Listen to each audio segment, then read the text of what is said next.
Per l'ultima serie del quinto farfalla femminili sono pronte la partenza in corsia 2,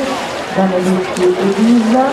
San Vito in corsia 3, Torbo di Lorena e Senso Nuoto in corsia 4, Messicalina, Nuoto per i Trentini in corsia 5, Donna Stefania, Nuoto Pesce in corsia 6, Sergio Giulia, Piscinistra e Ridonza in corsia 7, Villa Progettica, Rinasce in Giro Capia.